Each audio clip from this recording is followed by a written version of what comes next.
실제로 선지자들이 설교자라고 하는 것을 이야기하는 과정에서 오해하지 말아야 될 대목, 선지자에 대해서 오해하지 말아야 될 대목은 그들을 마치 사회운동가처럼 생각하는 경향이에요. 마치 선지자들이 외로운 괴짜, 강력한 비전을 지닌 인물 혹은 열정적 사회운동가 정도로 흔히들 많이 이야기를 하고 있죠. 마치 과거의 운동권 출신들처럼 오늘로 말하면 뭐 자유 대한민국의 수호를 외치며 깃발을 높이 들고 있는 그런 사람들처럼 현 체제에 대한 타파를 외치고 기존의 질서를 허무는 사람들로 선지자들을 오해하는 경우가 많아요. 그래서 바른 말을 하고 뭐 설사 감옥에 잡혀도 참을 말하고 저항권을 행사하면서 어떠한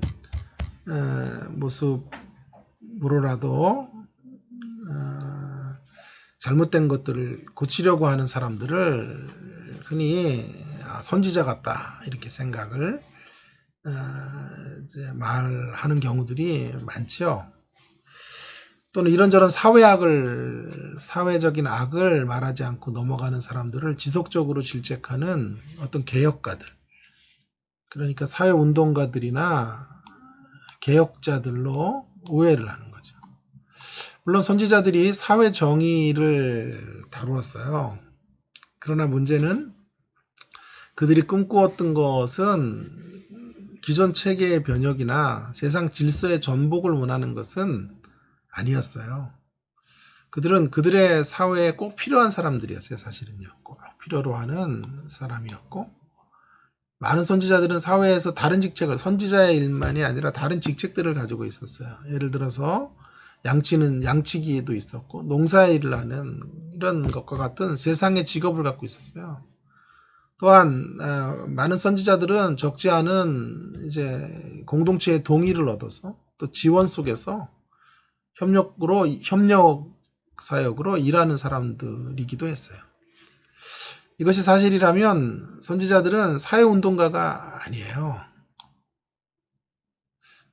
사회운동가라기보다는 아주 깊은 전통에 기초해서 살아가는 사람인데요. 그 전통이 뭘까 하는 거예요. 그 전통의 동그라미. 그 전통이란 바로 하나님과 이스라엘 사이의 언약에 대한 신학적 주장. 그러니까 선지자들이 시대를 바라보면서 정의를 외치기도 하고 부의 불평등 같은 것들을 시정할 것을 요청하기도 하고 했지만 궁극적으로는 그것이 사회 질서들을 바로잡고 어떤 체제를 전복하는 이런 의도로 한 것이 아니고요. 중요한 건 언약에 대한, 하나님과 이스라엘 백성 사이에 체결된 언약에 대한 신학적 비전들을 선포하는 거예요. 사실은요. 그들은 사회 비평가들이 아니라 공의와 정의에 대한 비전을 가지고 새로운 순종을 촉구하는 신학자들이에요. 신학적인 통찰과 신학적 리프렉션과 비전을 통하여 하나님의 말씀과 말씀의 뜻을 세상 가운데 펼치는 사람들. 그게 선지자이고, 오늘 우리가 선지자 전통에 서 있다고 할 때 바로 그 부분을 이어가는 사람들. 오늘 교회가 선지자적인 공동체로, 또는 목사는 그 대표로 서 있어야 되는 거예요. 이 대목이 저는 매우 중요하다고 생각해요. 우리의 이 혼란한 작금의 시대 속에 우리의 가야 될 길에 대한 분명한 이야기들을 여기서 하고 있다고 생각해요. 폰 나드는 이런 말을 했어요. 선지자들을 세 가지 요소들의 상호작용으로부터 메시지를 만들어낸 사람들이다 라고 말하는데, 그 세 가지 요소는 뭐냐 하면 첫째로는요, 이스라엘의 선택에 대한 고대의 언약 전승, 커버넌트 트래디션이라고, 언약 전승을 따라서 서 있는 사람들이에요. 이게 중요하고요. 두 번째로는 이제 오늘을 향한 새로운 말씀을 이제 전하는 사람이고, 또 시대가 바뀌니까 새로운 말씀이 되겠죠. 또 세 번째로는 어떤 특정한 사회 상황 속에서 구체적인 현실성을 기반으로 말하는 거죠. 그러니까 세 번째 거부터 말하면 이런 말이에요. 선지자는 누구냐 하면 그들이 서 있는 구체적인 삶의 현장의 현실성의 자리에서 하나님의 말씀을 전하며, 근데 그 하나님의 말씀은 언약의 하나님이죠. 언약의 빛 아래서 하나님의 말씀을 토로하고 그 말씀의 뜻을 백성들과 공동체에게 전하는 사람이에요. 여기서 중요한 것은 다시 말하면 현실에 대한 하나님의 뜻을 언약 전통의 빛 아래서 제시하는 사람이에요. 언약적 가치. 그래서 모든 선지자들에게 일반적으로 적용될 수 있는 것은 그들이 하나님에 대한 이스라엘의 언약적 관계를 새롭게 할 것을 촉구하고 있다는 거예요. 언약적 관계로 돌아오라는 거예요. 그런 이야기들을 특정한 상황 안에서 밀어넣는 사람. 특정한 상황 속에서 언약의 정신을 발현하는 사람들이죠. 이게 선지자들의 공통 분모예요. 모든 선지자들은 시대마다의 다양성이 있고 그들이 직면한 상황성이라는 게 다 다르긴 해도 그 근거는 언약사상이고 그 언약에 기초한 하나님 백성들의 자리를 도전하는 거죠.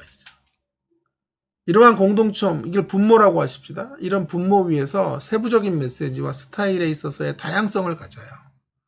아모스와 예레미야는 다르죠. 다양하죠. 시대가 다르기 때문에. 그러나 그들 모두를 지배하는 분모는 똑같단 말이에요. 수사학적 기법의 차이나 상상력이 달라요. 상상력을 작용하는 이런 방식들이나 상상력으로 보고 있는 것들이 달라요. 회화적인 형태를 도입하기도 하고 여러 빛깔로 메시지들을 전하지만 그래서 분자가 다르겠죠. 그러나 분모는 똑같단 말이에요. 요약하면요.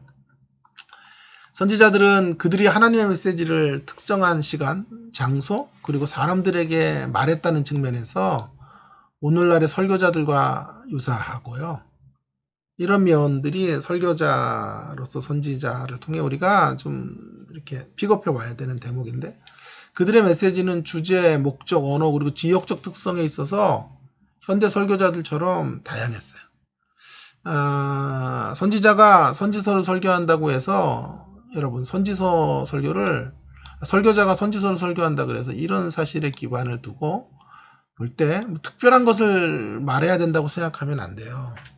즉 보통의 설교보다 더 큰 도덕적 분노를 필요로 한다거나 보통의 설교보다 더 나은 무슨 더 강력한 윤리적 가르침을 강조한다거나 정의나 압박이나 이런 불평등이나 이런 것들에 대한 단어들을 많이 써야 된다고 생각해서 또 안 된다고.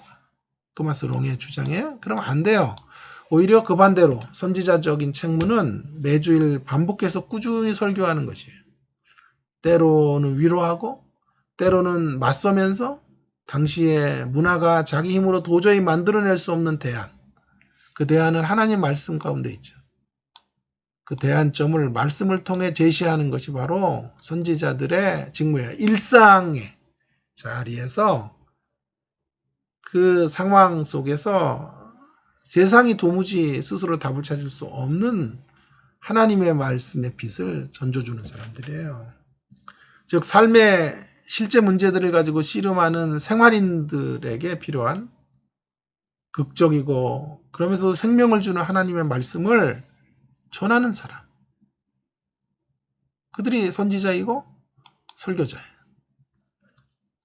조금 더 우리 시대와 관련해서 제가 좀 부연 설명을 해본다면 선지자들은 세상적인 정치 이데올로기나 이념에 갇힌, 다시 강조해요. 정치 이데올로기나 이념에 갇힌 사회운동가가 아니에요. 그것을 넘어서는 언약 전통을 판단 기준으로 해서 일상을 살아내는 공동체를 만들어가는 사람. 일상을 말씀의 비단에서 살아내도록 공동체를 독려하는 것이 목표예요. 잘못됐네요. 이거는. 자, 여러분 지금 코로나19 시대로 다시 돌아와서 주일 예배를 자제해달라 이제 방역당국에서 그런 요청을 했어요. 많은 교회들이 그것에 대하여 따르고 최선을 다해서 그런 규칙들을 지켜가려고 하죠. 그러나 어느 교회에서 종교 탄압이라고 말하며 예배를 고집해요. 종교 탄압이기에 그 어떤 공권력의 힘도 물리치고 예배를 강행하고 있고, 지난주에도 아주 심한 몸싸움을 하는 모습들이 전 국민 앞에 보도가 되었어요. 설교자는 앞에 서서 기도를 해요. 공권력을 물리쳐달라 이렇게 기도를 하는 거죠. 그리고 그 교회 주변에 있는 많은 일반인들을, 세상 사람들은 주일 예배를 우려하면서 또 예배 반대를 외치고 있어요. 여러분, 이 문제에 대해 어떻게 생각하세요? 선지자들 같으면 어떻게 했을까요? 그런 예배를 강행하면서 종교 탄압이라고 말하는 모습이 선지자적인 것 같다고 생각하면 여러분은 선지자들에 대한 오해를 하고 있는 거다 이 말이에요. 여러분, 우리는 선지자들에게서 답을 찾아야 되고 하나님의 말씀을 선지서에서 답을 발견해야 돼요. 만약 이 시대의 예레미야가, 이 시대의 이사야가, 이 시대의 아모스가 다시 등장한다면 어떻게 써 있었을까요? 아니, 진정한 선지자 전통의 최종적 완성이신 예수님이라면 어떻게 서 계셨을까 하는 생각들을 해봐야 돼.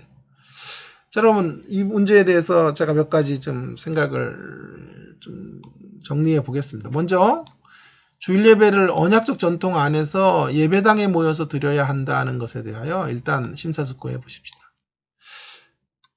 어떤 성전의 모임을 갖는 것, 그것이 어때요? 지나친 신화화, 잘못된 신화화의 경향은 아닌지 생각해 보는 것이 필요해요. 뭐 이런 이야기들 뭐 할 필요도 없어요. 뭐 성전이 건물이 아니라 사람이다. 뭐 이런 얘기 너무너무 귀가 따갑게 들었던 얘기니까 그런 얘기를 다시 거론할 필요도 없어요. 어쨌든 중요한 건 우리들의 이 건물에 묶여 있는 이런 가치들, 이 건물을 마치 신화화하는 이런 작업들 때문에 주일에 어떤 예배의 처소에서 모여야만 한다라고 생각하고 있는 것은 아닌지, 성전 혹은 예배당에 모이는 것에 대한 절대화, 이건 좀 우리가 우려가 되는 절대화예요. 그런 절대화의 자리에 근거해서 그것 아니면 죽는 줄 알고 예배를 드려야 된다고 생각하는 것이.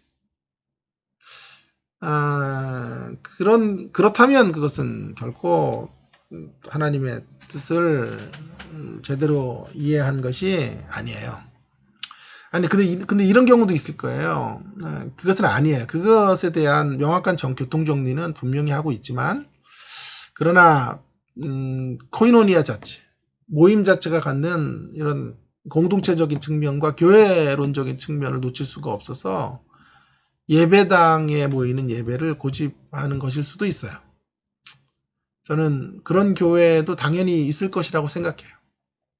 그런 교회를 향해 신랄한 정죄를 하는 것은 온당하지 않다고 봐요. 왜요? 성전이 교회이기 때문에 간다는 차원은 아니고, 교회 가운데서 이렇게 주일 성수를 이렇게 포기했을 때, 아니 포기가 아니라 대치했을 때 발생되어지는 이런 문제들로 인해서 혹시 모이기를 패하는 어떤 사람들처럼 이제 교회가 흘러가는 것이 되지 않을까 하는 것들을 우려하는 목회자들도 많을 거예요. 그래서 그런 측면에서 성도들을 훈련하고 예배의 소중함을 절대로 약화시킬 수 없다는 측면에서 무리를 둬서라도 온라인 예배를 거절하고 모임으로 예배를 드려야 된다 이렇게 주장할 수도 있어요. 저는 뭐 만약에 이 후자라면 그리 큰 비판을 거기에 가하고 싶은 생각은 없어요. 그런데 중요한 것은요. 만약에 그렇게 된다면 그때에 반드시 주변에 덕을 끼치는 모습으로 가야 된다는 것이에요. 영상 예배로의 전환을 제가 할 수 있으면 제일 좋고, 그러나 작은 교회들이 그럴 수 없는 상황들이 또 있고요. 여러 가지 복잡한 문제들이 있고 또 성도들을 영적으로 키워내는 문제에 있어서 이게 불이익이 된다고 판단해서 이제 예배당의 예배를 고집해야 된다면 뭐 충분히 그럴 수 있다고 생각하고요. 그때 이제 선지자적인 자세들이 어떤 것일까를 유추해서 우리가 이게 가지고 와야 되는데요. 아마도 그들은 일상을 사는 일에 충실했던 사람들이었기 때문에 만약 그런 예배를 드려야 된다면 방역 규칙을 철저히 지켜야 될 것이고요. 주변에 우려가 되지 않고 주변 사람들에게 전혀 걱정이 되지 않는 형태 안에서 예배가 진행될 수 있도록 할 수 있을 것이에요. 그것을 만약 할 수 없다면 모임을 자제하는 것이 맞죠. 여러분, 이런 경우 이외에 교회에서 집회를 고집하는 것은 이런 경우가 아닌데 교회에서 집회들을 해야 된다고 말하는 것은 언약 전통을 따르는 것은 사실 아니에요. 언약 전통을 따른다 하기보다는 선지서나 선지자들에 대한 몰이에 근거한 세속적 이데올로기에 근거하고 있는 것이 아닌가 싶어요. 세속적 이데올로기. 예를 들어서 현재 정권에 대한 미움을 신앙의 순수성을 지키는 것으로 둔갑시켜서 그것과 연결해서 세상이 우려하는 모습으로 예배를 고집하는 것은 죄송하지만 반선지자적인 모습이라 그렇게 말해야 돼요. 주일 예배를 강행하는 것이 현 체제나 정권을 향한 인간적 분노 표현이라면 문제가 심각한 거예요. 그 분노 표현의 일환으로 예배를 드리면 되겠습니까? 아니죠. 예배는 하나님을 의식하고 드리는 것이죠. 그 분노를 표현하는 모습으로